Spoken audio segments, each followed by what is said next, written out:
This is MJ. Welcome back to another episode of King of Hearts, Queen of Sorrows.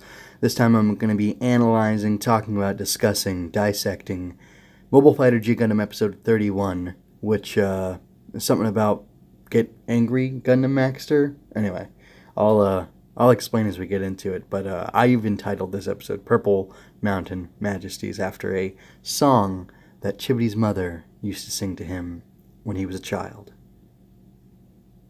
Anyway, so this episode begins with Gundam Rose and George Hassan being defeated by Neo-Portugal's Jester Gundam.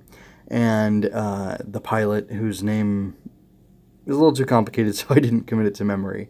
But anyway, this sets up an upset that this guy mimics his opponents and is able to defeat them in that way.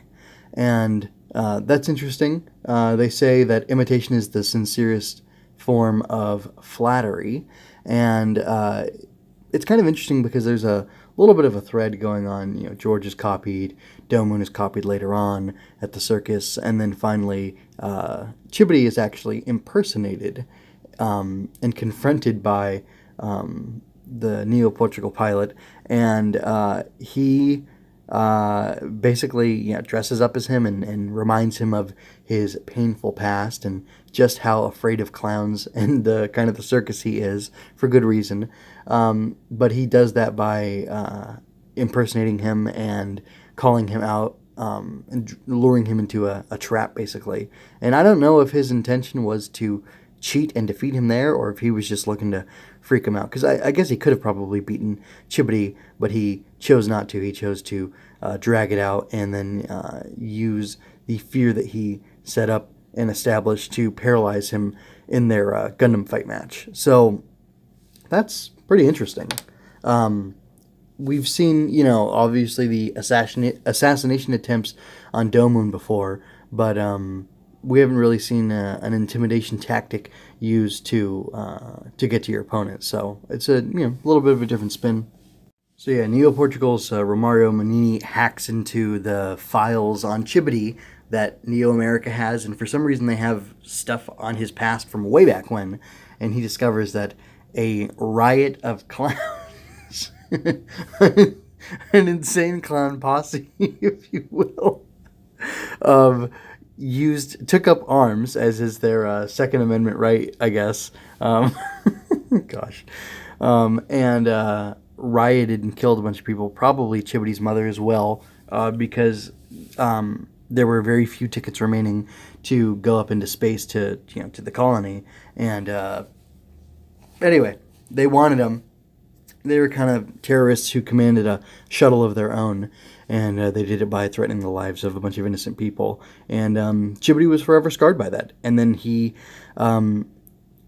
gets freaked out at the circus, and then he, in his match, is facing Jester Gundam, and he's imitating him, and he's using that mockery and that imitation to basically recall the pain of what had happened, and he's laughing like a clown too, and that all compacts, and it puts Chibodee in a state of mind where he cannot overcome the fear and the terror that he felt at the time when his mother died, and the fact that he lost his mother and that he's kind of been lying to himself about that, I believe compacts the fear, and like I said, it pretty much paralyzes him. So it's a really interesting, fairly psychological approach to the battle, and I liked it. What's really interesting is that in his terror, Chibodee really pushes hard against his crew. The gals, Bunny, Kathy, Shirley, and I can't remember the last one. Oh well. Which by the way, I think Bunny's the one with the glasses. I feel like if any of them were to be in a relationship with him, it would be her for some reason. I don't know why I get that sense, but I do. Anyway, but he pushes them away, and they actually send Rain after him to see him as a doctor, and she does that, and it's funny because there's a little thread where Hoi and Ming are like, oh, is she leaving Domon, and will she ever come back, and what's she doing with that, rough, American, But anyway, it's pretty funny. And then later on, at the match, the girls want Rain to help, and she's like, "Look, you're his crew. You have to reach out to him and make things better because I'm with Neo Japan and I'm not going to help the enemy." And it's not that she's heartless; it's that she's pushing them to handle their own business, which I think is a good thing. And he is part of their crew, and it is their duty to see that they do the best that they can do. So I like that little turn, and I found it interesting how putting Rain in such close contact with Chibodee was handled, because Chibodee kind of flirts with Rain and he acts as if he would like to be in a relationship with her, but really I don't think that's true. I think he's definitely committed to his crew in some sense, whether that be that he's romantically interested in one of them or all of them or what. But I really do feel like there is a connection that he has with them, and that his flirting with Rain is just that. It's just flirting. It's just for fun, and it doesn't really matter to him. But and I also feel like he appreciates the company of beautiful women, and I think that's all that is. But I really liked it because it got him to put his guard down, and we learned about his mom from his perspective. And the interesting thing was that he wanted her to sing this song, which I was going to. Well, anyway, if I had more time and people demanding it, I would look at the lyrics, because I did try to look up the lyrics of the original Japanese version of the song, or Japanese song that was in the show or in the episode, but I couldn't really find it very easily. And I'm interested in knowing what it said. I read some of it. It's talking about like a hidden glimmer of courage that you hold on to when things are tough or whatever, which makes sense because he ends up calling upon a deeply seated, or a wellspring of courage to end up facing Neo-Portugal's Jester Gundam and overcome this laughing clown who reminds him of the guy that probably killed his mom. So that was neat. But I actually personally like the fact that they used America the Beautiful, I think is the name of the actual song. For beautiful, for spacious skies. And I really, that really tickled me, because he said that, it was a song my mom used to sing me when I was a kid, and it would, make me feel better.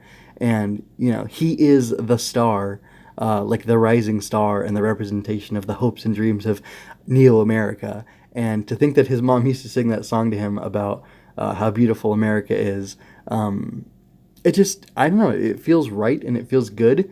And, I don't know how hard it would have been to adapt the song into something about courage and whatnot, but I think how tied in he is with his country, it's fitting that they chose to just make it America the Beautiful. And I don't know, I really enjoyed that.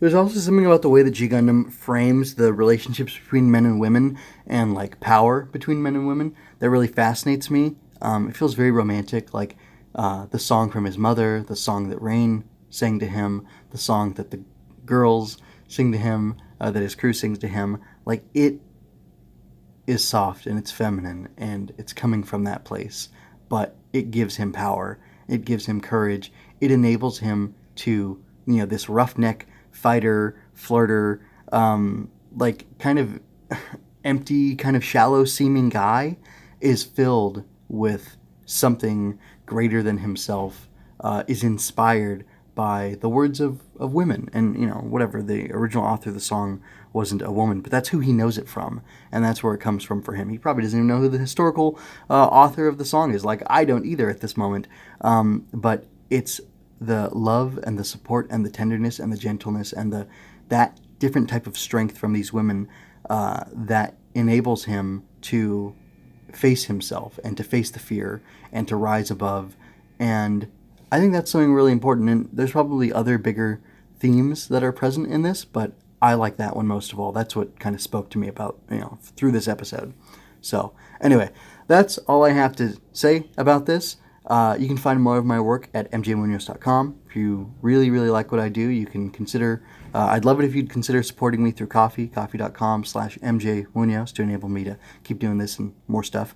I've got reviews on YouTube, and the audio links to the podcast are at mjmunoz.com. You can just look through the podcast tab for King of Hearts, Queen of Sorrows, and you can see the other podcasts I'm doing. And I also have other review series I'm doing on YouTube on my Recipher channel, and potentially on other channels pretty soon. Anyway, thanks for watching, and remember to go out there and grasp happiness.